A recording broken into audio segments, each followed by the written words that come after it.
Hola, bienvenido y bienvenida a un nuevo episodio de Ciclismo Evolutivo. En el episodio de hoy hablamos con Gabriel de la Matía. Gabriel es entrenador y programador informático y utiliza la conjunción de estas dos cosas para utilizar la inteligencia artificial y las redes neuronales en el entrenamiento ciclista.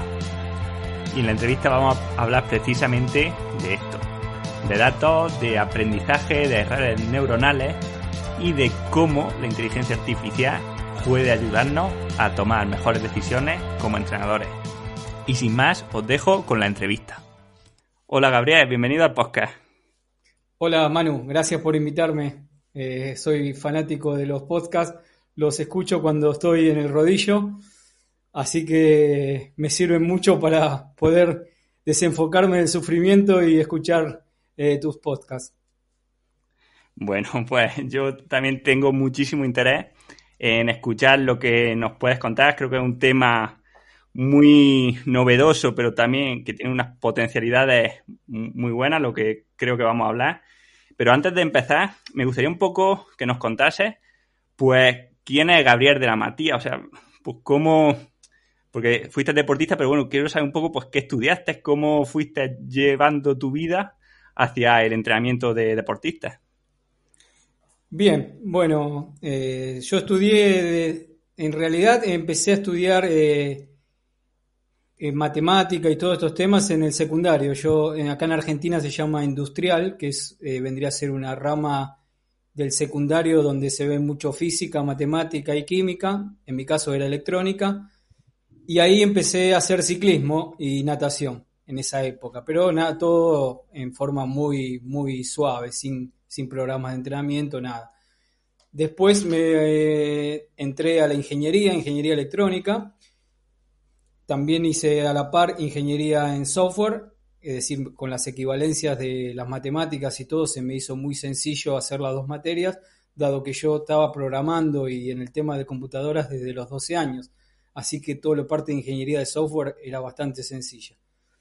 Y después cuando en el 2001, 2002, me interesó tratar de volcar todo lo que sea los procesos de análisis de ingeniería, tanto de ingeniería de software como de ingeniería en procesos, para poder tratar de mejorar los entrenamientos. En esa época me acuerdo que estamos hablando 99, 98 al 2000, recién estaban como software, no me acuerdo si el WKO3, el Golden Cheetah estaban haciendo, pero no había ningún software como para poder planificar algo lo que es Training Peaks ahora. Bueno, he llevado hace 10 años atrás, en realidad 20 años atrás, perdón, era poder planificar y sin la necesidad de mandar planillas por mail y todo eso, es decir, tener una plataforma. Estamos hablando en épocas que recién iniciaba Internet, ¿no? En consumo general. Entonces, yo lo vi primero por ese lado, más que por el tema de mejorar los modelos fisiológicos y tratar de mejorar el análisis de datos, sino tratar de hacer la parte administrativa que vendría a ser nuestro back office, ¿no? De hacer los planes de una forma que no tenga que mandar, en esa época se mandaban fax o tal vez en una llamada por teléfono, bueno. Y ahí nació mi primer software para planificación, que es lo que es Training Peaks ahora, con un montón de macros que ayudaban al entrenador a poderlo hacerlo más ágil. Pero bueno, estaba en una época que no pegó eso, es decir, nadie lo quería usar, estaban todos con el tema todavía con las planillas, los papeles, que si bien servían, uno no tenía trazabilidad rápida, es decir, era obvio que si llevas uno o dos atletas lo podés llevar con papel fácilmente. El tema era cuando empezabas a juntar muchos atletas y querías seguir la performance. Y bueno, en base a eso me empecé a meter un poco más, empecé a entrenar triatlón. Yo había seguido haciendo ciclismo por varios años y empecé a entrenar triatlón desde cero, es decir, yo no corría a pie nada, nadaba y corría y pedaleaba, pero nadaba muy poco y pedaleaba mucho.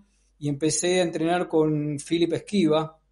eh, Cuando ya estaba un poquito más maduro en el entrenamiento tuve otros entrenadores, pero empecé con Philip Esquiva, que es el que me dio ese vuelco ¿cómo puedo decirte? Ese puntapié para poder iniciar todo esto. Y con él aprendí un montón de cosas, aprendí cómo usar los modelos, empecé a aplicar mejoras en los modelos para poder predecir cosas que él lo hacía bien, pero yo le ponía más variables y bueno, falla y error. Y ahí empecé a entrenar, a probar con 5 amigos míos de entrenar gente. Empecé a estudiar en realidad lo que hacemos los ingenieros, nos dan un problema y lo que hacemos es ver qué soluciones posibles para mejorarlos. Y bueno, empecé a estudiar de fisiología, empecé a ver papers, empecé a ver cuáles eran los problemas, empecé a hacer lo que se llama scrapping, es decir, buscar en los resultados de las carreras cuáles eran los problemas concretos que tenían los triatletas. Por ejemplo, los crossover entre salir a pedalear y correr, cómo se equivocaban en el pace y cómo la apagaban en los últimos 10 de un Ironman, cómo atletas que nadaban muy bien no podían correr bien. Bueno, y todo eso lo fui volcando como para buscarle una solución.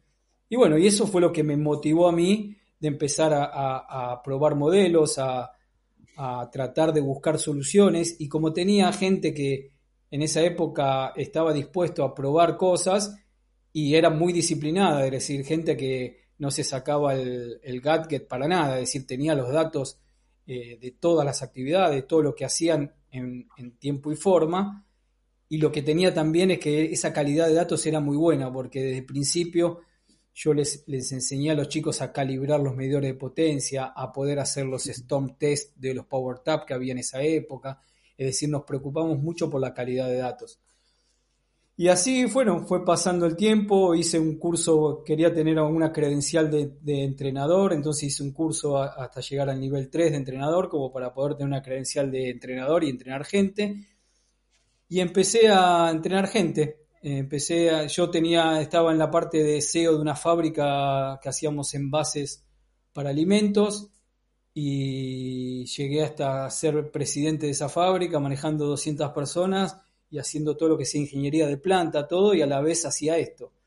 Y bueno, hoy día ya a los 50 años, hace 3 años que me dedico plenamente a esto, ya dejé mi puesto de SEO en la fábrica y creé esta startup que es Ennacor AI, que hace software para los distintos gadgets, es decir, hay partes de Garmin que tiene Ennacor, y bueno, y me dedico a hacer software para los distintos gadgets, buscar soluciones para todo lo que sea ese proceso de inteligencia artificial que está teniendo Garmin, que está teniendo también Fitbit.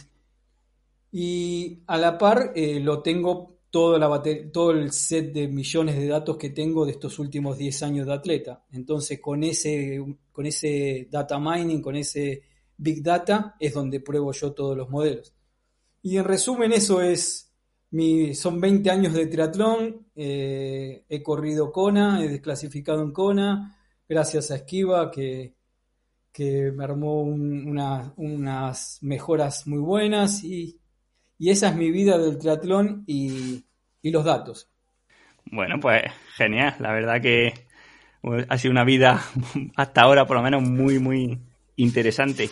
Y bueno, hablando de los datos y hablando de Ennacor, ¿cómo aplicas estos conocimientos estadísticos, matemáticos al entrenamiento? Por ejemplo, te hemos leído mucho hablar sobre las redes neuronales y me gustaría preguntártelo primero por esto, ¿qué son y cómo las podemos aplicar al ciclismo? Bueno, al ciclismo y al resto de deportes de resistencia.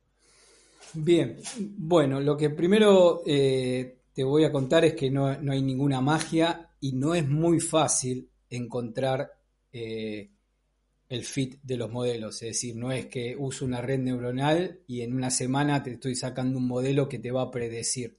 No es nada sencillo. Es más, la cantidad de datos buenos que hoy día hacen falta es muy grande. La ventaja que tuve yo es que tengo muchos datos buenos que sé que son buenos, entonces ya ese filtrado me los ahorra. Y una red neuronal, básicamente, la que utiliza Ennacor, que es inteligencia artificial y aprendizaje automático, significa, es un proceso donde el algoritmo va aprendiendo lo que vos le vas enseñando, porque vos les vas diciendo qué es cada cosa y ella aprende un comportamiento a lo que vos le vas diciendo. Es decir, no hace ninguna magia. Supongamos que vos tenés un proceso, vamos a llamarlo proceso a esta red neuronal, y vos les querés enseñar cómo es una bicicleta. Entonces le pones fotos de bicicletas y le vas a diciendo que eso es una bicicleta.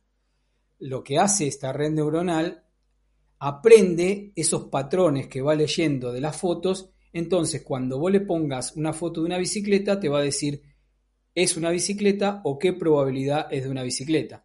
Es decir, como vos le enseñaste a un niño, esto es un juguete, esto es un juguete, esto es otro juguete, el niño fue aprendiendo que era un juguete porque vos le dijiste que era un juguete, eso genera un motor de conocimiento probabilístico que cuando vos le pongas una foto de una rana, te va a decir esto no es una bicicleta. Cuando le pongas de una moto, te puede llegar a decir hay un 50% de probabilidad que sea una bicicleta. ¿Me entendés la analogía? Es decir, detecta las ruedas, sí. Detecta el manubrio, pero no está seguro que es una bicicleta. Entonces, esa magia que muchos quieren dar como que la red neuronal es la solución de todo, no es tan así. Es decir, necesitas tener una buena ingeniería de características. En este caso es muy sencillo, es una foto y vos sabés que es una moto. Pero en el caso de nuestro, donde en el ciclismo tenemos variables fisiológicas, tanto subjetivas como objetivas, no es tan sencillo explicarle a la máquina, por ejemplo, Manu rodó 1 hora al 70%. No es tan sencillo como mostrarle una foto de una bicicleta. Entonces, la ingeniería de características, es decir, buscar esa arquitectura para enseñarle a la red neuronal cómo predecir o cómo buscar patrones, que es lo que más utilizo yo, no es nada sencillo. ¿Se entendió más o menos lo que es la red neuronal? Sí, perfectamente. Bueno, por lo menos el funcionamiento o el resultado de esta red neuronal. Claro. Internamente es bastante compleja. Es más, todos esos circuitos internos que se hace, que son probabilidades y números, muchas veces no se conocen. Es decir, lo que hace adentro, toda esa configuración. Imagínate una consola, ¿viste? De esas consolas de los ingenieros de audio cuando hacen música que suben y bajan perillitas. Sí. Potenciómetros, bueno, imagínate eso. La red neuronal va subiendo y bajando eso para poder armar un modelo que reconozca lo que vos le enseñaste. Esas se llaman redes supervisadas, porque vos la estás supervisando y le estás diciendo cómo enseñarles.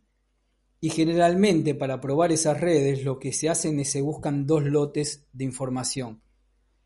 ¿Qué quiere decir? Que yo busco, suponete, agarro todos los datos tuyos de ciclismo, ¿no? Entonces digo, voy a ingresar como entrada la intensidad relativa de cada rodada, voy a ingresar el tiempo, voy a ingresar las horas que durmió Manu y voy a ingresar el HRV matutino, 4 entradas.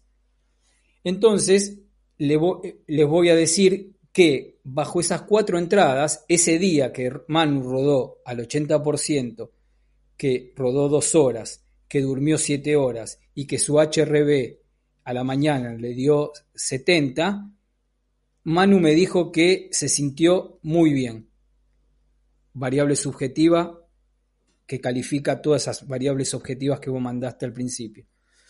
Al otro día, Manu rodó 80%, pero ya durmió 6 horas, su HRV bajó a 5 y su intensidad fue del 73%.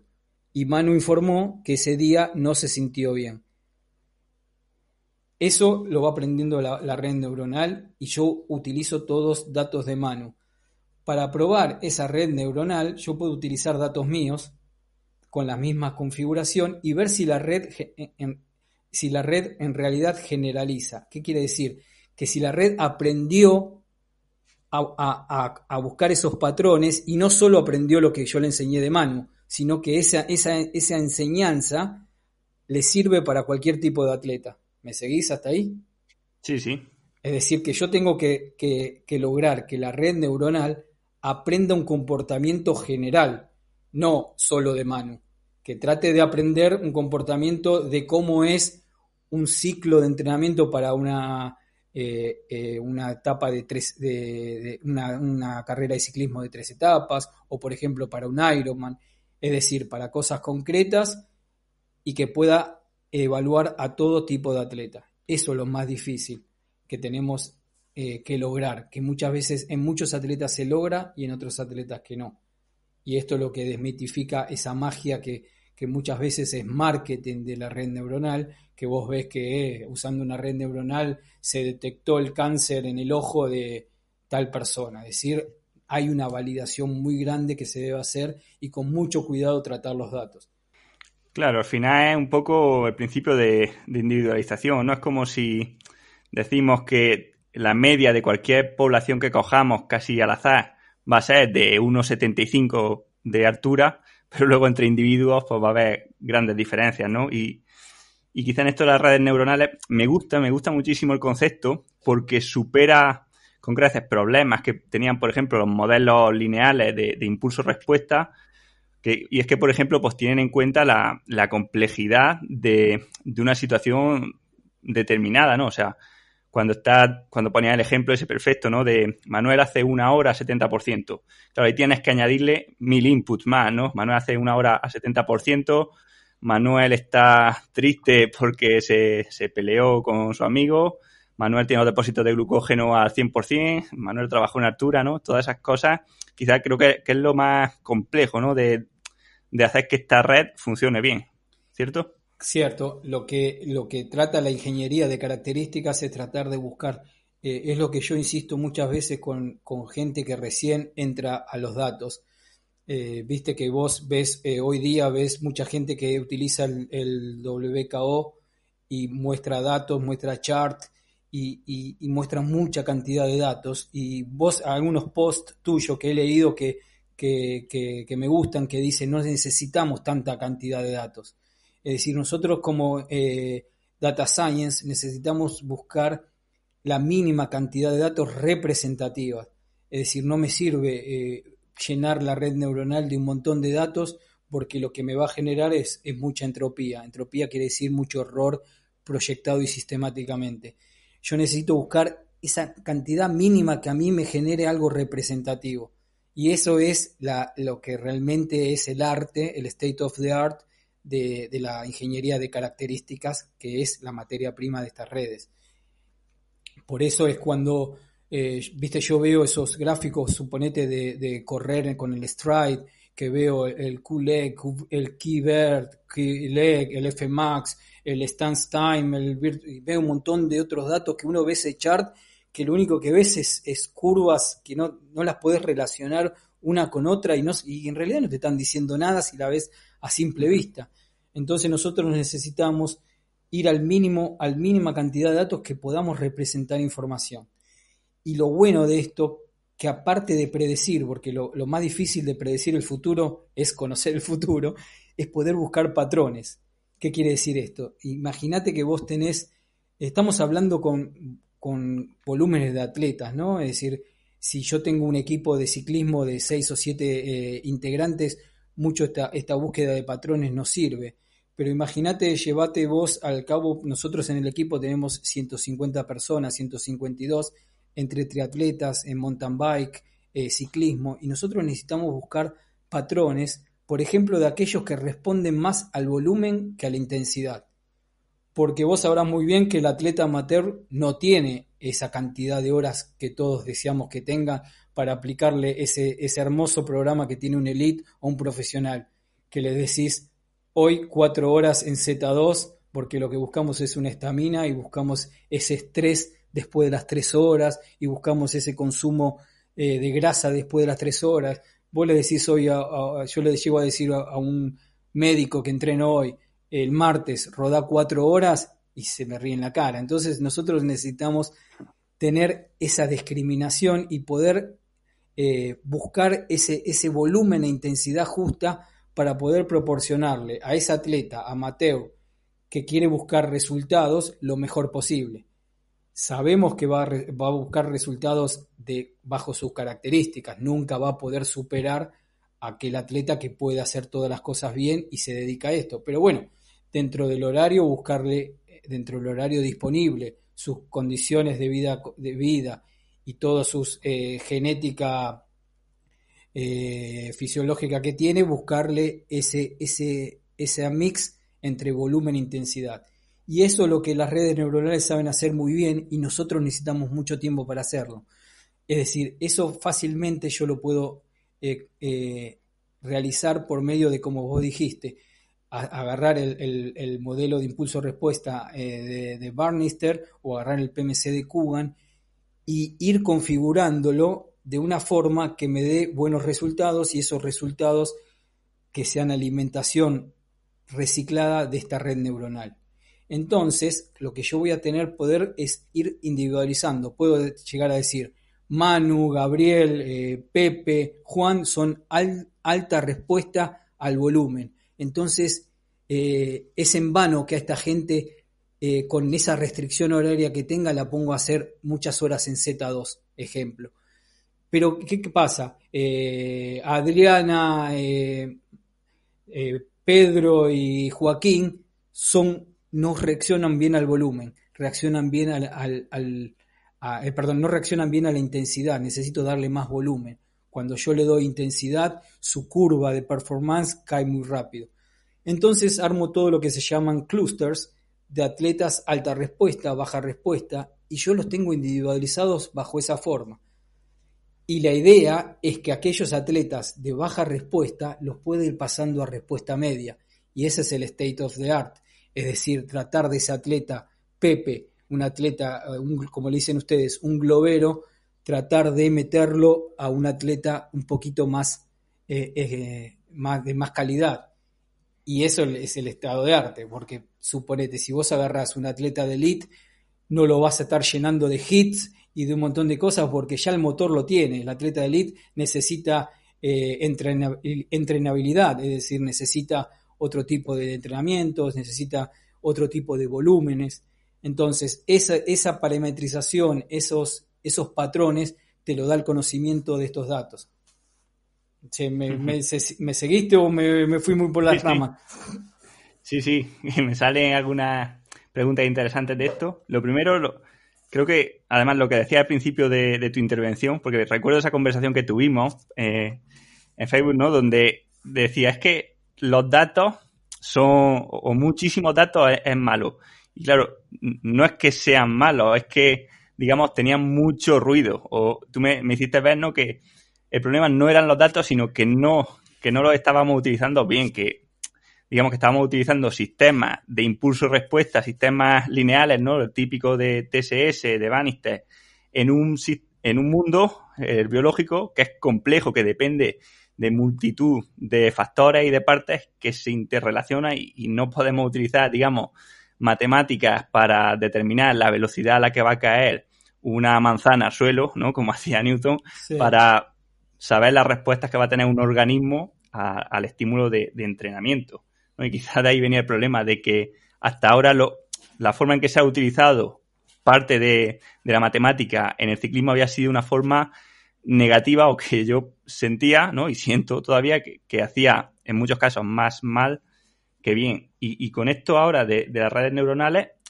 además con lo que comentaba antes, me surge una pregunta, y es ¿cómo determina que alguien es sensible o más o menos sensible a la alta intensidad? Porque imagino que siempre hay un cierto límite de estímulo que provoca la adaptación o que no la provoca, pero claro, también tenemos un punto de saturación, ¿no?, un punto donde más entrenamiento no es mejor, de hecho nos llevaría sobre entrenamiento, y este punto es muy difícil de estimarlo porque depende muchísimo del momento de la temporada, del historial previo, de la genética del deportista, de los depósitos de ferritina que tenga, en fin, de mil factores, ¿no? Entonces, quiero saber cómo aprende el sistema o cómo interpretas tú para saber, pues mira, a este deportista le puedo meter ahora más caña porque sé que va a poder asimilarla, o no le puedo entrenar más porque creo que va a, digamos, a pasar la colina, si lo viésemos en forma gráfica, y que va a entrar en pérdida de rendimiento. Bien, es una pregunta excelente.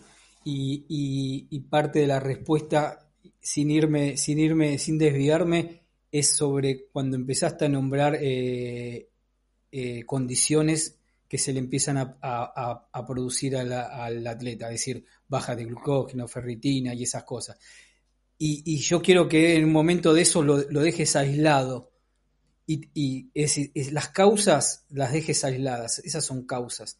Y vos te concentres en los efectos. Es decir, qué efectos tuvimos bajo tantas circunstancias. Las causas no las voy a poder descifrar yo, si le faltó ferritina, si le faltó glucógeno. Yo voy a imaginar, porque como vos harás, vos les das una receta de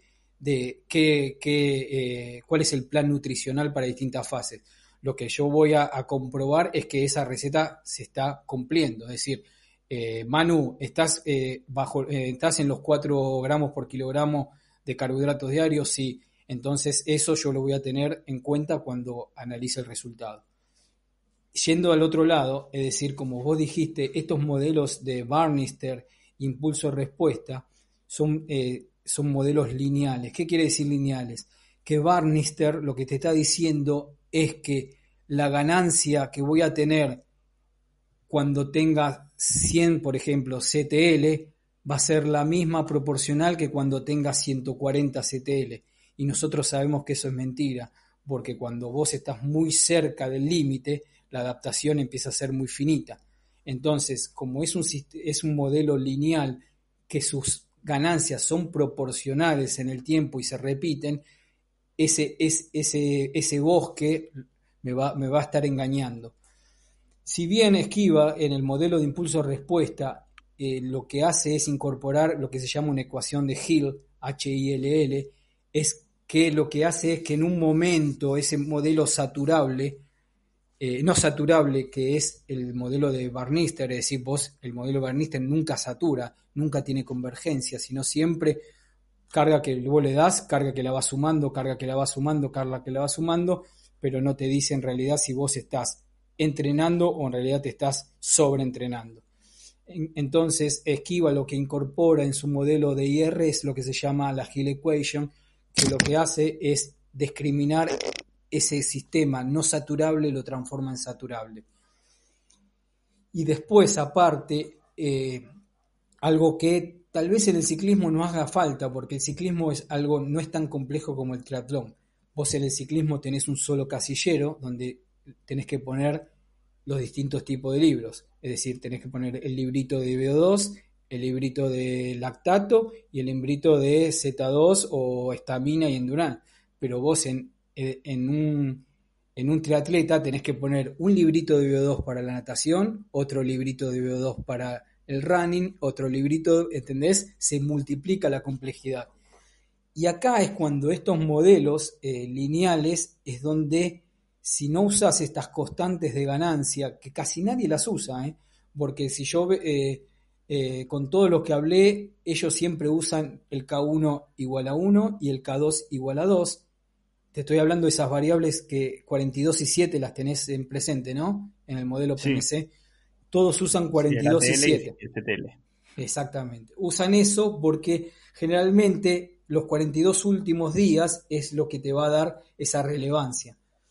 Pero si vos ves la construcción general de la curva y la multiplicás por las complejidades que tiene cada actividad, esa curva es engañosa. ¿Por qué es engañosa? Porque para vos, Manu, si yo te tiro a hacer no sé si vos sabés nadar. Sí, pero lento. Exactamente. Si yo te tiro a nadar ahora a vos y tengo que calificar la fatiga, es decir, tengo que calificar esa variable que es K2, la ganancia del ATL, la tengo que calificar. ¿La puedo poner igual que la de ciclismo? Es decir, a vos, ejemplo, 100 TCS de ciclismo en percepción, ¿te van a hacer igual a una hora de natación? No, lógicamente no. No, lógicamente no. Entonces eso pasa. Nadie tiene esas variables iguales. Es decir, para los que son buenos nadadores, esa fatiga generada, el ATL, estamos hablando de fatiga aguda, es distinta a la fatiga aguda de aquellos que no nadamos como un buen nadador. Igual que el runner, el corredor, el running en el triatlón es muy dañino, entonces esa fatiga es muy más grande que el ciclismo. Ese es el motivo por qué la ventaja del ciclista que puede llevar mucho volumen y el runner no. Un keniata puede llevar un volumen de 130 a 140 kilómetros por semana, algo que un amateur no lo podría llevar corriendo, pero es muy fácil para un ciclista más o menos bueno, llevar 300, 350 kilómetros por semana. Entonces, eso nos da la pauta que la fatiga inducida, esa fatiga aguda, es distinta entre correr y andar en bicicleta, es distinta entre nadar y andar en bicicleta. Y todos estos factores bien estipulados, que los podés estipular tanto por el modelo de esquiva que hace un solver de variables objetivas, como este modelo que utilizo yo, que es red neuronal, donde incluyo sueño, incluyo HRV, incluyo calidad de sueño, dolor muscular. Entonces, base a eso, vos lo que estás generando es un fit muy grande del modelo individualizado y por etapas. No es lo mismo cuando vos estás construyendo umbral funcional o estás subiendo ese umbral funcional hacia el techo de VO2, no es lo mismo a que cuando ya estás en una etapa específica donde los trabajos pasan a ser tempo y zona 2, es decir, no es lo mismo cómo lastimás al cuerpo, cómo es el strain del cuerpo. Entonces, eso por ahora, sin modelos no lineales, lo lográs. El problema es este que te mencioné yo, que estos modelos lineales lo que hacen es te dan ganancias proporcionales a medida que va subiendo la curva de CTL, y eso es mentira.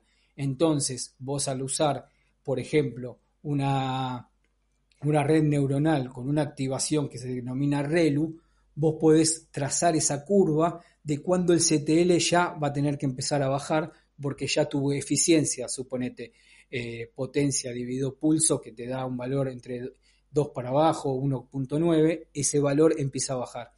El CTL vos vas a ver que sube, pero ese valor empieza a bajar. Y bueno, esa es la ventaja de los modelos no lineales, que representan mucho más la realidad, porque como dijiste vos al principio, la naturaleza es saturable. En un punto, lastimar, va a aguantar hasta cierto punto donde se va a quemar la flor, por ejemplo. Así es. Lo veo, la verdad, un campo con mucho potencial. Creo que quizá ahora hay algunas cosas que, sinceramente, no las veo claras, ¿no? Por ejemplo, utilizar o seguir utilizando TSS, ¿no? Y su variante CTL para determinar este punto de inflexión o este punto de saturación, ya que estamos hablando quizás de un campo, como son las adaptaciones del organismo, que no es lo mismo que, por ejemplo, determinar la tolerancia o la resistencia que tiene un puente al paso de los vehículos o al tiempo. La adaptación es la verdad que es un tema complejo y te habrás dado cuenta, ¿no? Lo habrás visto en los tuyos, que ante un mismo estrés o incluso ante estresores diferentes e incluso dentro de un mismo deportista en diferentes momentos de la temporada, la adaptación se da de forma más pequeña o no se da, ¿no? Poniendo el caso de las curvas que ponías de saturación de las que hablábamos, por ejemplo, imaginándonos que lo hacemos con TSS, no es lo mismo la adaptación que tendríamos al meter un entrenamiento de 200 TSS cuando nuestro CTL es 100 y viene subiendo, que el que tendríamos cuando nuestro CTL es 100, pero ya viene bajando de un proceso de fatiga, ¿no? De hecho, a veces ese 200 puede que no genere adaptaciones. Y también lo veo complicado, y a ver esto si podemos tenerlo en cuenta, y es que, por ejemplo, hay algunas adaptaciones que no las podemos medir como rendimiento, pero que a largo plazo nos van a hacer mejorar el rendimiento. Por ejemplo, el trabajo de fuerza, ya sea en gimnasio o ya sea en la bici. Veo harto complicado, ¿no?, que ahora mismo el algoritmo sea capaz de determinar que tú hayas pasado de levantar 60 kilos en sentadilla a levantar 80, te marque como un punto, ¿no?, de mejora de ese perfil de potencia o de ese punto de saturación, pero a la larga ese aumento de fuerza sí que tendrá un efecto en el rendimiento, ¿no? Entonces, bueno, creo que no sé qué opinión te parece esto, la verdad. Y bueno, ¿qué uso le das tú también al modelo a la hora de entrenar? Porque, por ejemplo, aunque me alargue un poco, vi un tuit de Alan Cousens, que, bueno, un tuit o un artículo que lo enlazaba, donde nos decía que la inteligencia artificial o que estas redes neuronales iban a ser como un ayudante del entrenador, ¿no? Y a mí la verdad que eso me gustó mucho, verlo así, ¿no? Como un pequeño ayudante, como el clic de Windows, que nos va a decir, oye, que este deportista está fatigado, que este deportista necesita que lo revises porque está cansado. En fin, me gustaría entonces saber cómo lo utilizas tú y cómo es tu método de trabajo en este aspecto con tus deportistas. Bien, entendí. La primera pregunta es, cuando vos empezás a mencionar sobre gimnasio y esas cosas, no me preocuparía por eso, eso lo trataría, como decís al final, es un ayudante, todos esos aspectos de cómo mejorarlo y cómo mejoró, vamos a dejar que el entrenador siga con ese trabajo. No metamos a la red neuronal con todos esos datos porque no sabemos qué capacidad tiene para poder ayudarnos. Lo que hacemos sobre el TCS, en realidad nosotros necesitamos una forma de medir y necesitamos una forma de medir que se denomina métrica, porque necesitamos juntar dentro de una variable muchas variables y que esa métrica sea lo más representativo posible. Al decir que sea lo más representativo posible, estamos asumiendo que no es una métrica exacta, porque ya sabemos que el TCS tiene mucha cosmética y no representa no representa bien el estrés durante el tiempo de una rodada, porque por muchos otros factores, como vos mencionás, y también por ese error de cálculo que tiene. Entonces, lo que necesitamos hacer es definir una métrica como para tener una cuantificación. ¿El TCS sirve porque yo ya sé las limitaciones que tiene el TCS. Es decir, cuando yo analice esto, voy a saber qué limitaciones tiene. ¿El TCS sirve para gente que no lo entiende? No sirve. Entonces, primero uno tiene que entender bien cómo funcionan los modelos, cómo se calcula el TCS y tiene que tener una experiencia de haberlo utilizado y saber cómo representa la realidad y qué error tiene en los distintos atletas. Una vez que asumimos esto, lo que sí necesitamos es una métrica, sea el TCS, sea esa que me pasaste vos, no me acuerdo cómo se llamaba, bueno, no recuerdo. El eje. Exactamente, es decir, son todas métricas que nosotros, si decidimos trabajar con ella, es decir, vamos a planificar en base a esa y vamos a aceptar qué error sistemático tiene esa. Pero para eso nosotros necesitamos conocer el modelo. Y cuando nosotros conocemos el modelo y tenemos estas variables que yo te mencioné, K2, T1 y T2, ese error lo vamos a ir regulando con estas perillitas en las distintas fases de entrenamiento para poder hacer que ese TCS que nosotros prescribimos y sabemos cómo lo recibimos, es decir, vos le mandaste a subir un puerto de montaña que tardó hacerle un test, suponete quiero que subas este puerto de montaña que tarda 1 hora y después bajes, vos sabés que la subida va a ser 100 TCS, por ejemplo, y la bajada va a ser 0. Cuando vos veas ese TCS te va a dar que es el TCS 50 y sabés que no es verdad. Entonces vos vas a asumir ese error y vas a corregir ese error dentro de la planificación. Entonces, lo que nosotros hacemos es, cuando trabajamos con métricas, asumimos que es una estimación, entonces estamos asumiendo un error y vamos a buscar qué métrica queremos utilizar como ecosistema. Cuando llenamos de métricas, el problema es eso, cuando llenamos de muchas métricas, llenamos el sistema de muchos errores y sumatoria de errores. Y sistemáticamente la sumatoria de errores en modelos generan modelos entrópicos. Contestado eso, ¿cómo utilizo yo las redes neuronales para que me ayuden a mí? Como dice Alan, que estamos trabajando hace mucho, mucha conversación entre él y yo de cómo trabajar esto, la red neuronal lo que tiene de bueno es la cantidad, el poder procesar muchos datos a mucha velocidad y poder darnos información sesgada de sentimientos. Esto es muy importante lo que te estoy diciendo. Una información, vos me vas a decir, pero nosotros no somos máquinas. Bueno, pero hay veces que nosotros necesitamos información sesgada de sentimientos. Y te digo esto ¿por qué? Porque un atleta muchas veces te va a querer decir a vos que él se siente bien, mientras los datos están diciendo lo contrario. Y tu experiencia saben que esos datos están bien. Es decir, este atleta no está mostrando una caída en su performance, pero el atleta me está diciendo que se está sintiendo bien y que no le duele nada. Entonces ese sesgo de sospecha, la red neuronal no lo va a tener. Me va a decir... Sí, Gabriel, pero también nos vamos a encontrar exactamente con el ejemplo contrario. O sea, deportistas que nos estén diciendo que están mal y datos que estén bien, ¿no? ¿Y dónde hacemos caso? ¿Al dato o al deportista? Yo creo que aquí hace falta un proceso también de educación al deportista, de hacerle ver que, oye, que las cosas, que hay que ser sinceros, ¿no? Al final de nada sirve engañar al entrenador, igual que de nada sirve engañar al sistema, ¿no? O engañar al software. Entonces, en este caso ya es determinar a qué le damos más importancia, si a lo que nos dice el deportista o a lo que nos dicen los datos. Y también, siendo realistas, muchos datos no reflejan la realidad y tienen un margen de error muy alto, ¿no? Por ejemplo, con la variabilidad de la frecuencia cardíaca, no podemos decir directamente que la variabilidad refleje un estado de fatiga o de recuperación. Sé que cuando cogemos muchos datos de muchos deportistas en el tiempo, la variabilidad alta indica un estado de más recuperación.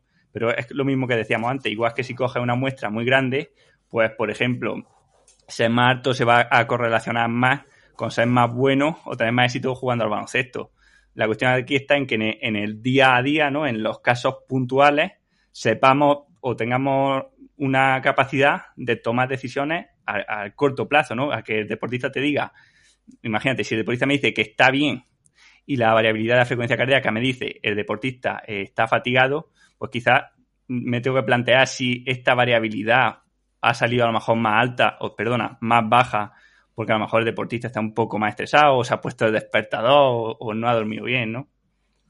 Exactamente, pero a ver, quiero que veas este escenario. Suponete que vos estás analizando los últimos 4 días de este atleta y vos les mandaste, supongamos, el martes 2 de 20 minutos a 300 watts y él te hizo 2 de 20 minutos a 271 watts.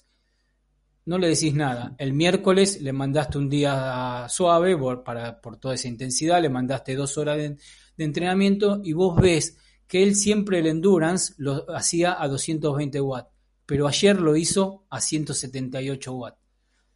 Pasa el tercer día, vos le mandaste unos hits de FRC, supongamos unos 10 por 2 minutos, con recupero del mismo tiempo, es decir, radio 111, y el atleta te los hacía antes a 350 y ahora te lo hace a 310 watts.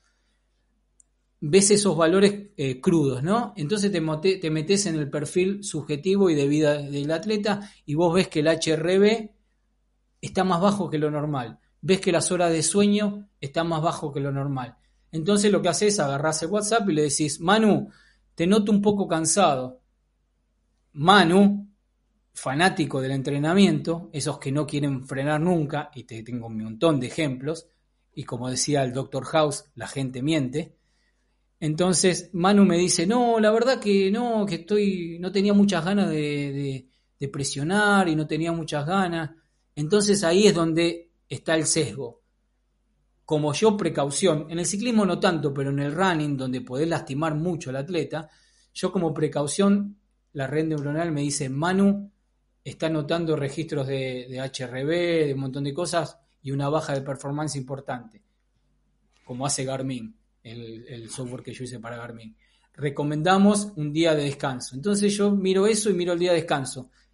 Y yo no voy a arriesgarte. Yo te voy a decir, Manu, tomate un día de descanso, porque tengo ese doble check. En cambio, si vos me empezás a convencer, yo no tengo ese doble check, y vos me empezás a convencer, vamos a hacer una cosa, Gabriel, déjame que voy a tirar las 2 de 20 minutos de nuevo, porque me siento más confiado. Y bueno, y ahí viene una enfermedad, viene un resfrío, viene una molestia en la rodilla, viene una fatiga extrema, un overreaching que después me va a costar 5 días. Y eso es lo que yo evalué durante 10 años, antes de poder confiar en estas redes neuronales. Es decir, evalué qué verdad tenía y lo hice en forma numérica. Supongamos, yo en el 2005, de 20 atletas, de 18 atletas que ponía en el 2010, de 18 a 20 atletas que ponía en un Ironman, tenía una tasa de gente que llegaba resfriada de 6 atletas, 5 atletas.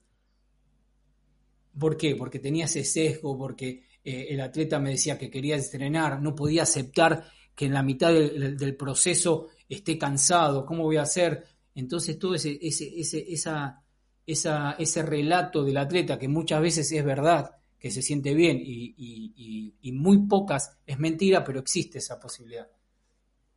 Sí, hombre, está claro que si el deportista no está acostumbrado a escucharse o quiere, no tiene esa ambición por entrenar y no ha sido bien educado en que menos es más, sí que puede darse el caso, ¿no? Tal y como lo apunta, aunque también en el ejemplo, ¿no? Te diría que simplemente con la heurística de que si ponemos una serie, que los días de serie son como días sagrados, y está a 3.50 y no la has hecho, es porque yo entiendo que no has podido. O sea, si un día de serie, no me digas que no querías apretarte el día de serie, ¿no? Exactamente. El día de serie era para apretar. O sea, puede que estés cansado, ¿no? Si no hay ningún problema. O sea, yo le puedo decir a alguien, mira, tú escuchas tu cuerpo, el cuerpo no va todos los días bien. Si te pongo una serie y las piernas no van, déjalas, pero claro, no me digas entonces que iba sobrado. O sea, si no has hecho el entreno es porque ibas cansado.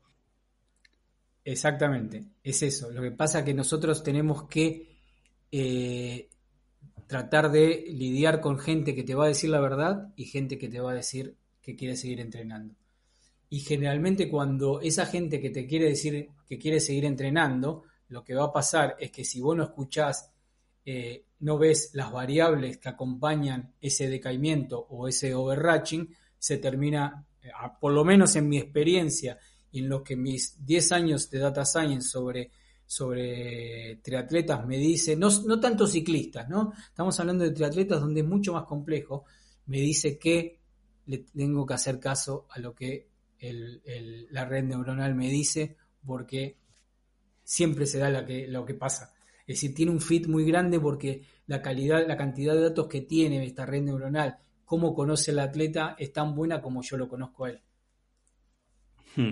Yo aquí lo que le veo es quizás una complejidad a la hora, la verdad, de medir la carga interna por encima de lo que nos pueda decir el propio deportista. Y es que, ¿cómo integra en una red neuronal, por ejemplo, la fatiga mental que tenga el deportista de estar todo el día a tope, la ansiedad, la tristeza, o por el contrario, la sensación de plenitud cuando sale con la bici, el disfrute, porque sabemos ya por numerosos estudios que, por ejemplo, los sentimientos negativos de miedo, de ansiedad, generan una mayor respuesta de cortisol en el organismo que nos lleva a mayor acumulación de fatiga ante una misma carga, y parece que estados de bienestar pueden hacer lo contrario. Entonces, creo que, no sé, que ahora mismo, la verdad, no sé qué métricas puedes tener o podemos usar que sean mejores que nuestras propias sensaciones, que el mecanismo evolutivo con el que venimos de serie, que nos dice siempre o que hace que los animales en la naturaleza no se sobreentrenen, ni coman sin hambre, ni, en fin, ni caigan en fallos como podríamos caer nosotros si, por ejemplo, siguiésemos una dieta con unas calorías predeterminadas estrictamente, que hay días que fallará por exceso y otros por defecto. Es que eso nunca lo va a poder saber la red neuronal, pero vos necesitas algo que te muestre, no sé, en el caso que vos entrenes con la persona, suponete que vos salís con tu grupeta y todos tus atletas los ves todos los días, les ves la cara, los ves cómo están rodando, los ves cómo están sudando, ven cómo terminan los ojos después, por ejemplo, de 2 pasadas de 20 minutos o 2 subidas a un puerto, es una cosa. Cuando vos tenés atletas a distancias, la única forma que vos tenés de poder cruzar informaciones por medio de datos y métricas y por medio del feedback. Por un lado tenés el feedback, donde vos le podés creer el 100%, y por el otro lado tenés los datos. Ese cruce de datos y feedback, cuando a vos te dan algo que te convence, tomás la decisión. Con respecto a lo que vos me mencionás sobre todas las características emocionales y características, la red neuronal no le importa eso, lo que le importa es su vida media que vos le pongas, depende del tipo de deportista que es. Si es un deportista de alta respuesta, su vida media va a ser 5 o 6 días. Si es un deportista de baja respuesta, su vida media es de 2 o 3 días. ¿Qué quiere decir esto? Cuando la red neuronal encuentra que esa media de 3 días está deficiente, genera un aviso y me informa a mí que Manu está bajo estas condiciones. Que yo decida o no es problema mío, la red neuronal nunca va a poder decidir, solo me va a ofrecer a mí alternativas. Recomiendo que, y esto es lo bueno de estas cosas, es que la última decisión la tiene Manu, la tengo yo como entrenador, y la red neuronal ofrece decisiones, pero que yo le haga caso es cuestión mía. Y esta cantidad de procesamientos de datos, suponete que vos tenés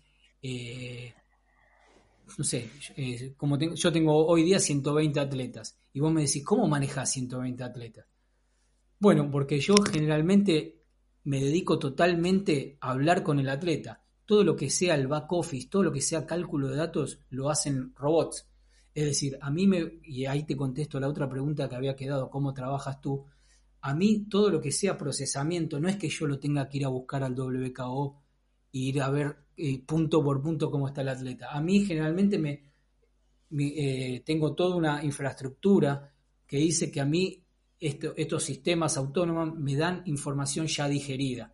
Entonces lo que me evita a mí estar metiéndome en dato por dato todos los días. Lo que hago yo es cuando encuentro una anomalía o la red me dice que hay una anomalía, me meto a ver qué pasa. Y ahí sí me meto en el WKO y me meto en una gráfica, 2 o 3 gráficas, tampoco tengo...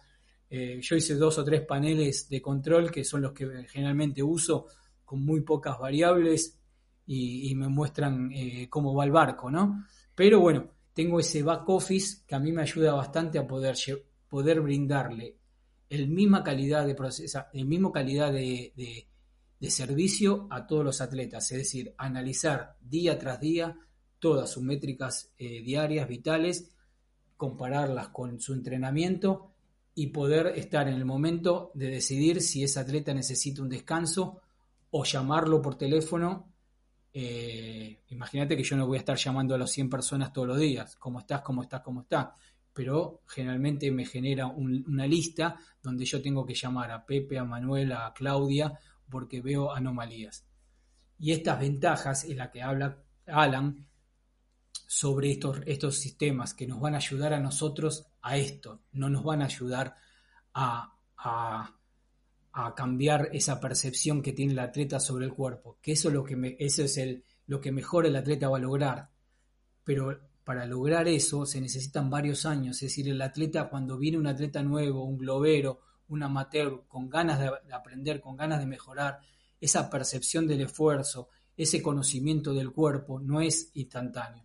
Lleva datos, lleva años, lleva mucho de vos, de enseñarle cómo es la percepción, cómo correr, cómo dejar la bici y salir a correr, qué pace hay que llevar. Todos esos conocimientos hacen que el atleta madure y esa percepción y ese conocimiento de cuerpo lo tengan. Una vez que hayas conseguido eso, el atleta se va manejando solo, mucho más sencillo. ¿Me seguiste hasta ahí? Sí. Llevamos 53 minutos y casi sin darnos cuenta. ¿Cómo vas de tiempo? ¿Podemos seguir con la entrevista? Sí, yo no tengo problema. Vale, pues vamos a seguir un pelín más. Porque otra cosa de la que hablaba y creo que puede ser interesante saberlo es ¿cómo sabes que barco va en buena dirección? O sea, antes hablábamos, ¿no?, del punto de saturación y de saber si un entrenamiento pues nos hace mejorar o no nos hace mejorar. La cuestión está aquí en que tampoco tenemos herramientas muy buenas para medirlo. O sea, sabemos, lógicamente, que lo mejor sería el propio rendimiento, o sea, hacer un test, pero claro, no podemos estar testando al deportista cada poco y aún y así Sabemos que, por ejemplo, la motivación que tenga ese día, ¿no? Cómo se levante incluso a la hora que lo haga respecto a otros días, la actitud a la que lo haga, o a veces la propia calibración. Ya sabemos que a veces miden un pelín de más, un pelín de menos los potenciómetros, adaptan este resultado. Luego, no sé si puedes mirar a lo mejor el factor de eficiencia, pero claro, también el pulso tiene ciertas variaciones en función de la temperatura. Entonces, ¿cómo puedes saber al final si lo que estás haciendo va hacia adelante o hacia atrás? Bien, bueno, para esto te invito a ver un video en YouTube que hice se llama sobre curvas de influencia, donde está en un pizarrón explico la matemática, que es fácil. Si no le querés dar importancia a la matemática, está explicado sobre las curvas. Lo que tiene de bueno las curvas de influencia que salen de este PMC o de IR Model, utilizando estas constantes, es que a mí me va a determinar cuándo es el peak y cuándo es el taper o puesta a punto para una carrera. Pero si yo uso estas curvas de influencia para cada microciclo, supongamos que yo estoy preparando una carrera objetivo, digamos un Ironman de Hawái. Entonces yo digo, voy a generar los distintos microciclos para poder evaluar lo que vos me estás preguntando. Si el atleta con esa carga que le doy está adaptando o no las cargas que yo le estoy dando. Entonces, en base a eso y base a estas curvas de influencia, lo que hago es saber cuándo voy a tener que testear para no seguir generando error en el modelo. Entonces, lo que hago yo es, definir esta curva y me dice a las 5 semanas necesito que hagas un test, es decir, una bajada de la rampa de carga, hagas un test esa semana y evaluando ese test voy a saber si esas semanas, esos entrenamientos sirvieron para poder adaptar. Vos me podrás decir, pero te da el error de instrumento, está descansado. Bueno, eso lo tengo que garantizar de alguna forma. ¿Cómo? Primero, sabiendo cuántos días voy a tener que dejarle suaves para que el test sea lo mayor representativo. Eso también me lo va a dar la curva de influencia. Me va a decir cuántos días necesito para recuperar más o menos ese último pico de carga. Entonces ahí le genero un test y evalúo cómo está el atleta. Si el test me dio que el atleta, por ejemplo, produce más potencia, ya es obvio que a más carga y más potencia el atleta adaptó.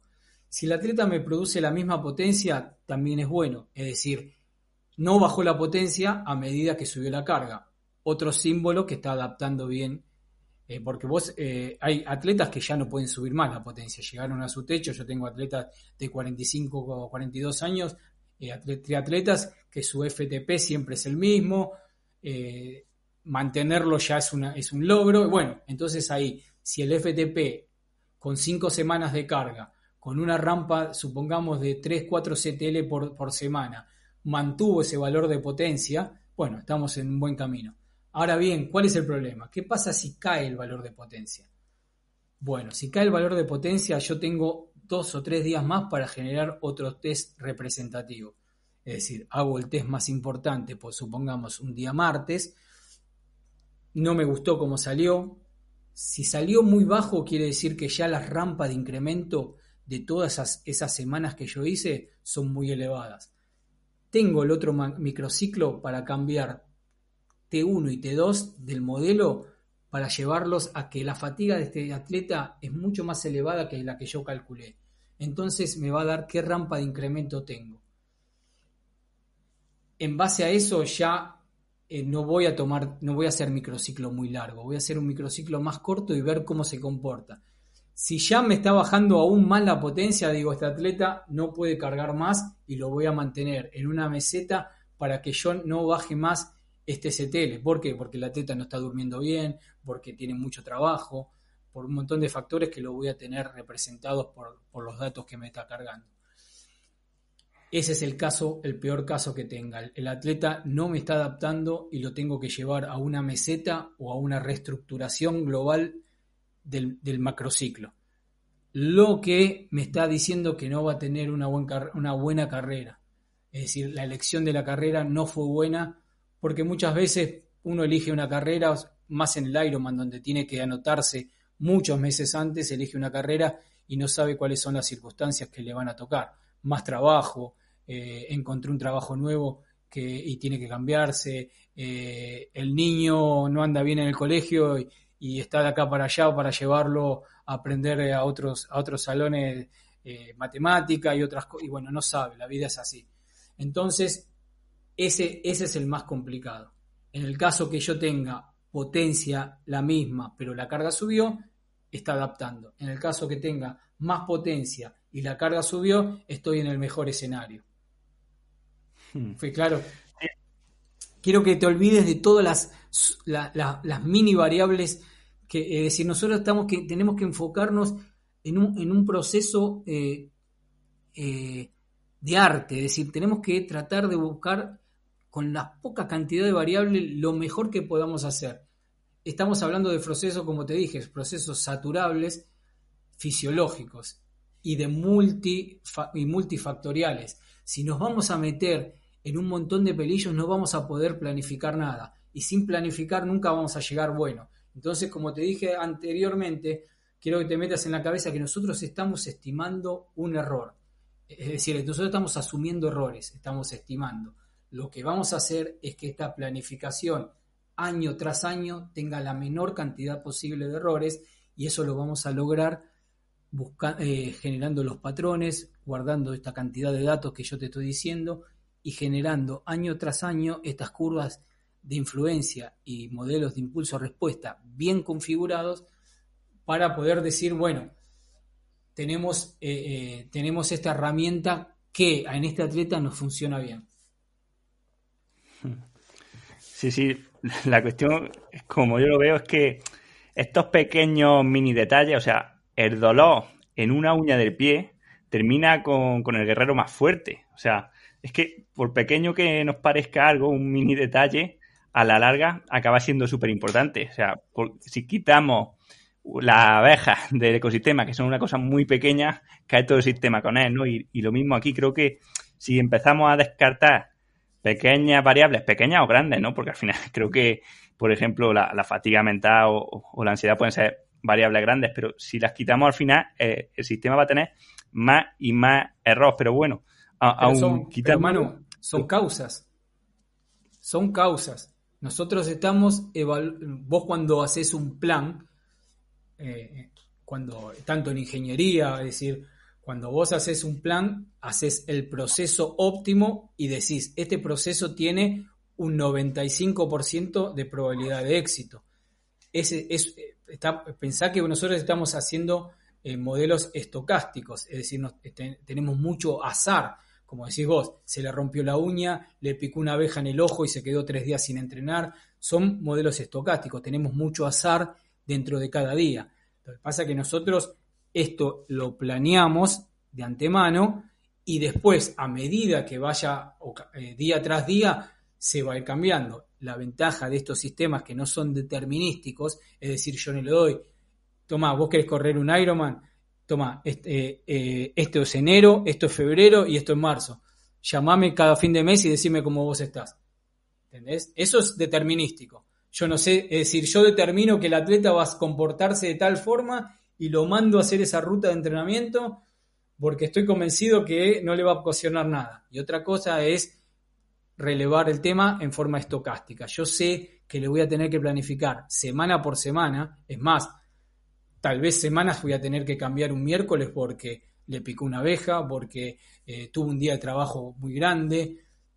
Pero bueno, estamos hablando del plan anual o el plan semestral de los objetivos del atleta. Lo planteamos de esta forma y como es estocástico voy a tener muchas intervenciones dentro del plan. Y cada intervención dentro del plan me va a remodelar el plan, para bien o para mal. Es decir, si yo veo que este atleta ha mejorado mucho con esta carga, puedo ser un poquito más optimista y subirle un poquito más la carga y todo ese desencadenamiento del plan futuro cambia. Es un plan dinámico, no estamos hablando de un plan. Si vos estás intentando que esto sea un plan determinístico, es como decís vos, es un caos y el TCS, el CTL y todo este conjunto de cosas, lo único que va a generar es un caos y un atleta lastimado y fuera de adaptación, en el mejor de los casos, fuera de adaptación. Sí, eso es importante que quede claro, ¿no? Que al final, hombre, son estresores o causas, o llamémoslo X, que actúan de una forma o de otra. Igual que al mantenernos en equilibrio en la bici, pues si nos desequilibramos hacia la derecha, compensamos con el cuerpo hacia la izquierda, pues si tenemos más estrés en el trabajo, tenemos que compensar el entrenamiento, y si no lo tenemos, pues también compensarlo hacia el alza en vez de hacia la baja cuando estábamos más agotados. Luego, también con el entrenamiento, ¿no? Y con lo de ver las mejoras, pues hablabas de la evolución entre la potencia generada y la carga propuesta. Pero, ¿dónde entra aquí el concepto de percepción de esfuerzo? Porque de la forma en la que me lo has expuesto, entiendo que eso implica que las series deben ser siempre a tope, ¿no? Porque es la única forma de ver que va mejorando ante la misma carga, si no tienes en cuenta, por ejemplo, la percepción de esfuerzo del deportista. No, eso es lo que yo trato siempre de... es un error muy común en la gente, es tratar de estar siempre en el tope de el E-level o en el tope de la zona. Y yo lo que siempre trato de hacerle es una progresión sistemática dentro del microciclo. ¿Qué quiere decir esto? Que después te voy a contestar lo de la percepción. Esto quiere decir que yo dentro del microciclo, supongamos un microciclo de 6 semanas, les voy a decir, bueno, nosotros empezamos con esta potencia crítica de 200 watts. Hicimos estas zonas de entrenamiento que son descriptivas, es decir, no quiere decir que tengan que ser sí o sí de este rango a este rango. Lo que yo quiero es que la primera semana nos mantengamos en la zona baja del rango. En la segunda semana intentemos estar en la zona media del rango. En la tercera semana en los 3/3 del rango. Y en la última semana intentemos buscar estar en el tope del rango. Si esa progresión sistemática se logra, hay casi un 99% que el test salga bien. Si hago todo al revés, si el primer semana estoy en el 100%, la segunda semana en el 100%, la tercera semana ya voy al 95%, la cuarta semana ya voy al 90%. Es decir, que yo lo que trato de enseñarle a la gente es que las zonas se deben utilizar en todo su rango y no significa que vos entrenando siempre a la máxima, si yo te digo zona de FTP, vayas al 105% todas las veces. Y eso no es así. También yo le aclaro al atleta y le empiezo a enseñar de esa percepción, es decir, busquen progresión en las series, busquen sentirse bien hasta que puedan presionar, busquen hacer la última siempre mejor que la primera, busquen esa progresión, mientras que estén en la zona de entrenamiento, ya es un trabajo de intensidad. Es decir, si ustedes arrancan de los 200 watts y terminan en lo último de la zona, es mejor que empezar en la parte última de la zona y terminar entre la 200. Y ahí es donde yo le empiezo a enseñar a sentir, a conocer la potencia. Bueno, es mi experiencia sobre eso. Habrá otros métodos, pero yo ahí le empiezo a sentir esa percepción de potencia y RP. Pero mira, aquí como lo veo es que, imagina, ¿no? Empezamos con el primer entreno de los que pone al 90%, ¿vale? De la zona, de lo que digamos. Y mi percepción de esfuerzo es un 8, ¿vale? Aunque no la tengas en cuenta, ¿vale? Pero bueno, imagina que el deportista tiene una percepción de esfuerzo de un 8/10. Luego le pide el 95 y ese deportista pues se pone a un 9 de percepción de esfuerzo. Y luego le pide el 100% y ese deportista la hace también, te la cumple, o sea, te las cumple las 3 sesiones, pero está dándolo todo.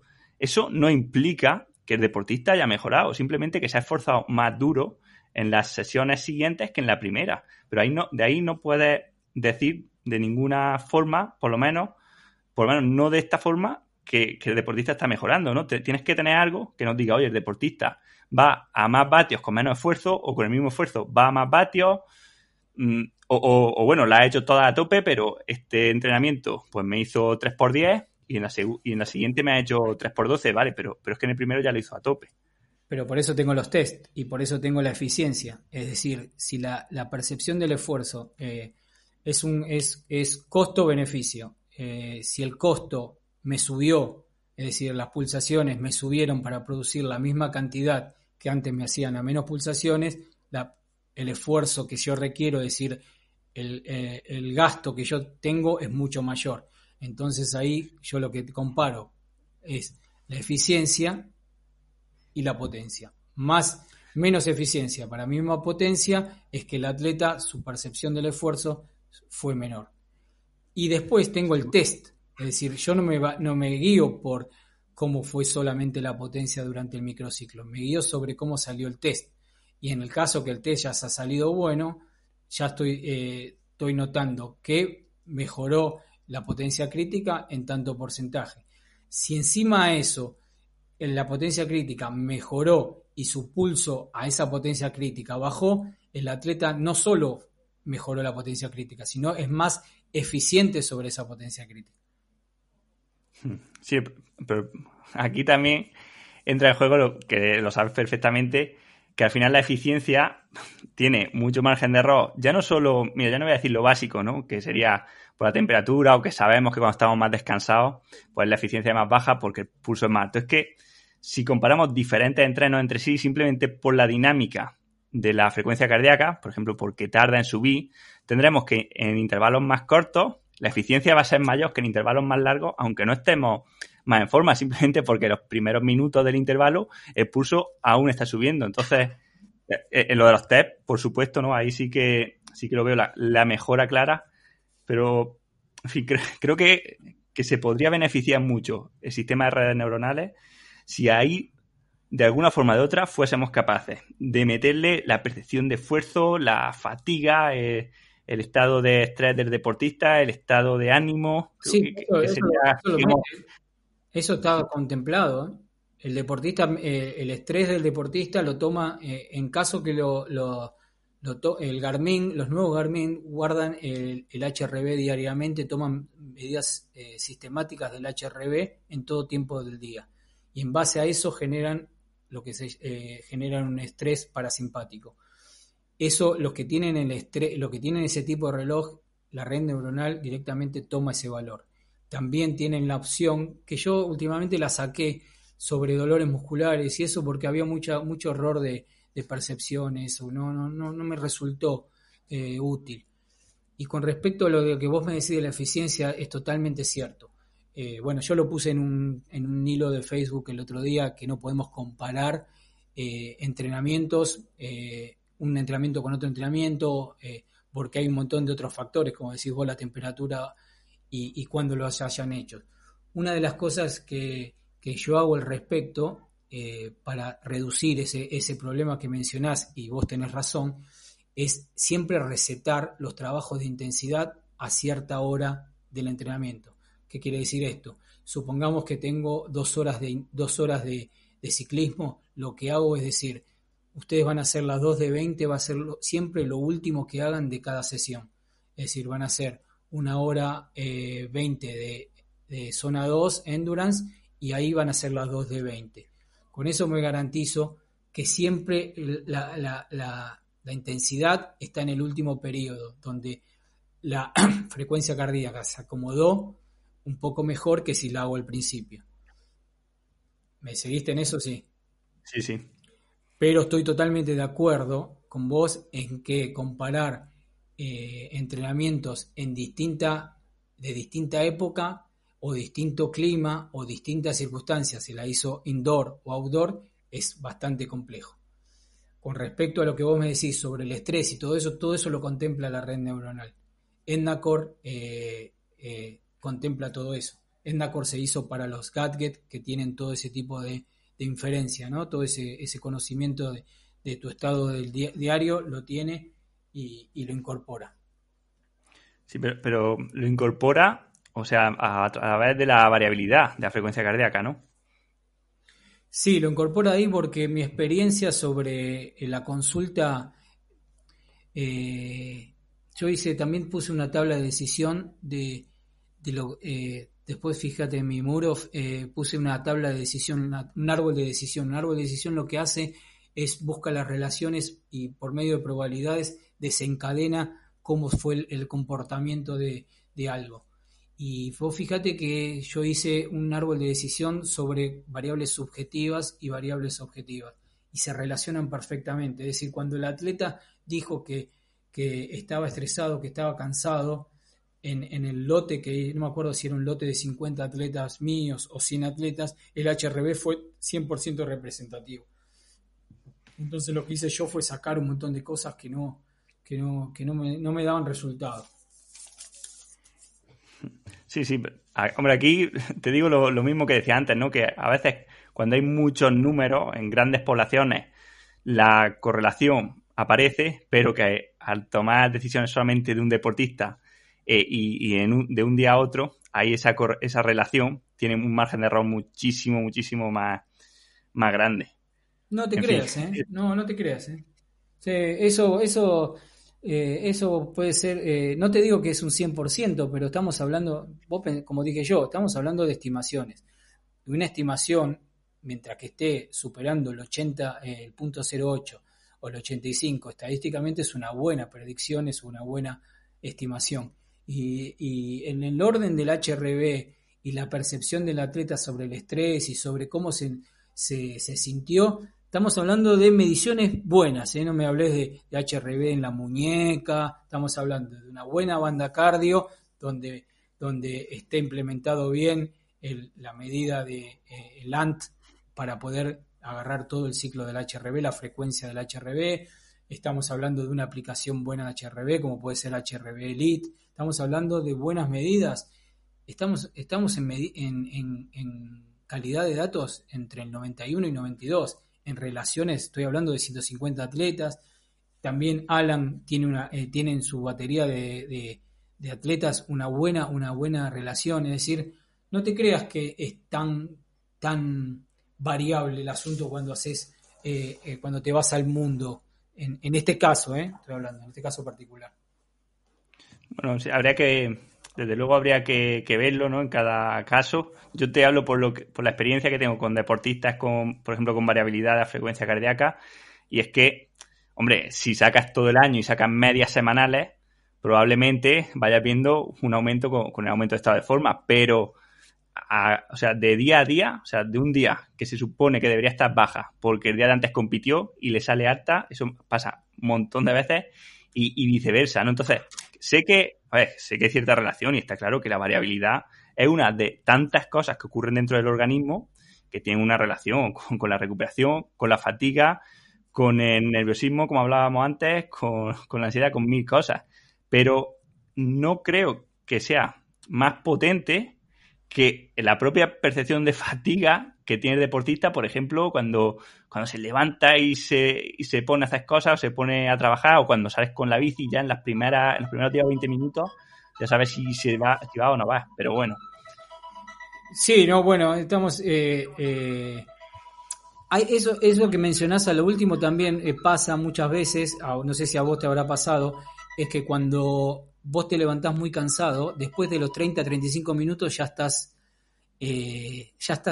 andando como siempre. Sobre todo cuando tenés mucha carga, vamos a suponer mucha carga crónica, mucho CTL, esa fatiga residual que tenés los primeros 30 minutos, es como que tenés que aguantar esos 30-35 minutos. Te estoy hablando sobre experiencia mía y experiencia de un montón de gente que me comenta esto. Son 35 minutos nefastos, donde uno transpira, se sienta mal, y después es como que se switchea y empieza de a poco a mejorar. Y si vos ves el HRV de esos, son HRV buenos. Es decir, que en ningún momento te está explicando esa fatiga que sienta esos 30 minutos. Cosa que después de esos 30 minutos, 40 ponele, el atleta se siente en forma y hace un entrenamiento perfecto. Y eso también es una intriga, no sé si te ha pasado, pero es una intriga que yo tenía antes de tener todos estos datos. ¿Qué es lo que me pasa? Me levanto muy mal, salgo a rodar, la primer 40 minutos me quiero ir a mi casa, me quiero poner una ducha y decir, no va más. A los 45 cambio el aire, empiezo a sentirme bien y digo, bueno, ya está. Y meto un entrenamiento que buenísimo. Bueno, eso me ha pasado muchas veces y el HRV representa que estaba bien. Y si yo me decía el HRV de los primeros 40 minutos, este aparato me está mintiendo, decía. Claro, sí, a mí me ha pasado, yo creo que en estadios iniciales del sobreentrenamiento, pues bueno, aún cuando pasamos este mal rato, luego tenemos un buen rendimiento porque aún no estamos sobreentrenados, pero ya eso nos está indicando, es como una alarma, ¿no? Que nos está diciendo, oye, que sí, que a lo mejor hoy te vas a recuperar, pero que te queda una semana. O sea, eso es como una alarma de, oye, levanta el pie. Y eso hay que tenerlo en cuenta también de alguna forma. Tenemos que encontrar también la forma de meter ahí lo que pasa en el cuerpo del deportista, o sea, lo que controla el cerebro, el gobernador central de nuestro cuerpo, lo que se da cuenta de lo que pasa por dentro, hay que ser capaces de meterlo en la inteligencia. Si al final, si queremos que las redes neuronales sean como un cerebro, tenemos que meter pues al cuerpo dentro de la red neuronal, ¿no? Creo que, porque al final sabemos que cerebro y cuerpo son uno, actúan de forma similar. Pues aquí no, quizás o meter solo la causa, porque vos podés tener relaciones entre causas. ¿Por qué decir, por qué buscar esa infinidad de situaciones que generan una causa? ¿Por qué no buscar la causa y qué generó esa causa? Es lo que yo hice. Es decir, en el momento que yo me senté a plantear esto, me encontré con lo que vos decís. Tengo que hacer que la red neuronal sea lo más parecido a un cerebro. Y en un momento me volví loco, como digo, tengo que ver fibras musculares, tengo que ver volumen de los pulmones, tengo que ver cuánto bombea, un montón de variables. Dije, no, pará. Vamos directamente a la causa. Esta causa de las variables más representativas que yo sé que las puedo medir y que son objetivas, llamemos pulso, llamemos potencia, llamemos HRV, llamemos horas de sueño, las puedo medir objetivamente. ¿Qué causa me da? Y me da esta causa. ¿Se repiten en el tiempo? No se sirven. Cambio, saco horas de sueño y busco calidad de sueño. Es decir, voy a tomar, voy a hacer una métrica de lo que sea, sueño ligero con sueño profundo. ¿Me sirve? No me sirve. Y así fui buscando las entradas, pero me enfoqué en la causa de esas entradas y en la causa sobre el entrenamiento que generaban esas entradas.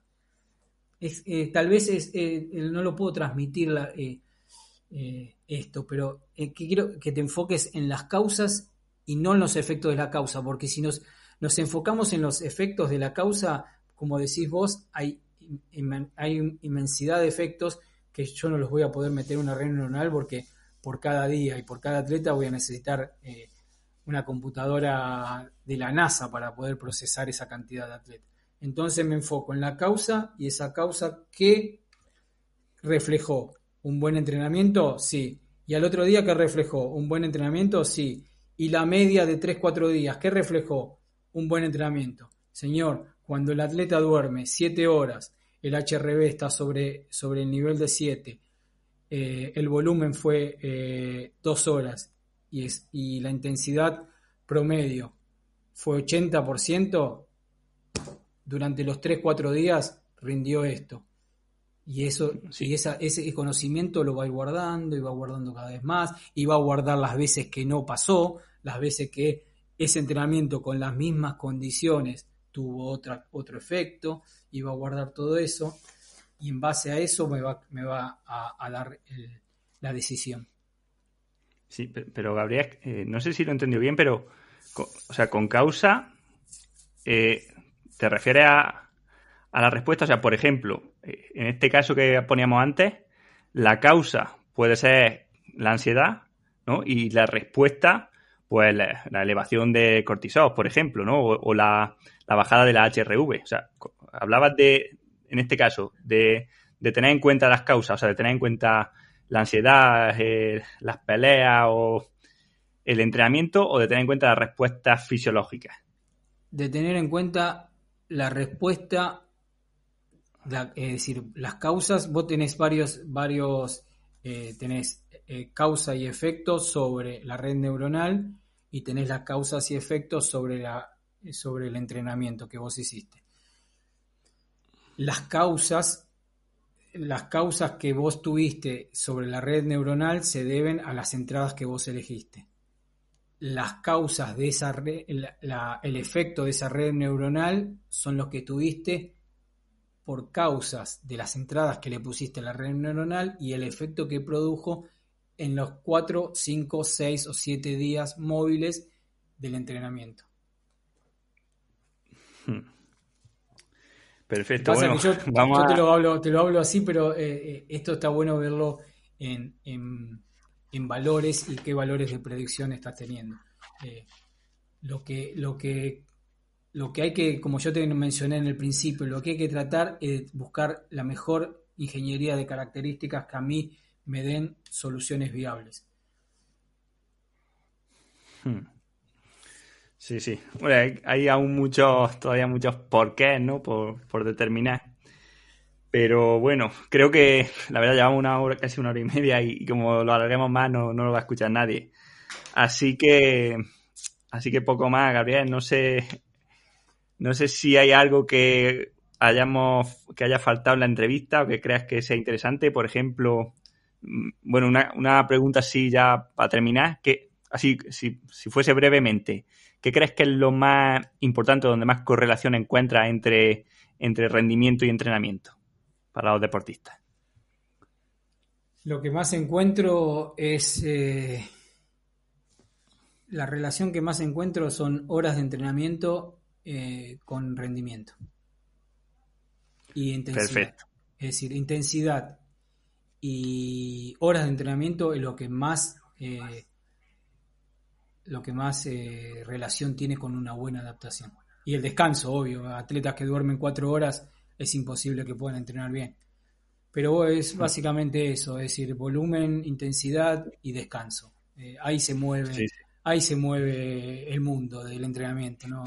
El resto es todos perillas finas para que nosotros los entrenadores que estamos a distancia podamos darle lo mejor con el tiempo que tienen. Pero la realidad es esa. Tiempo, pues intensidad me y encanta, descanso.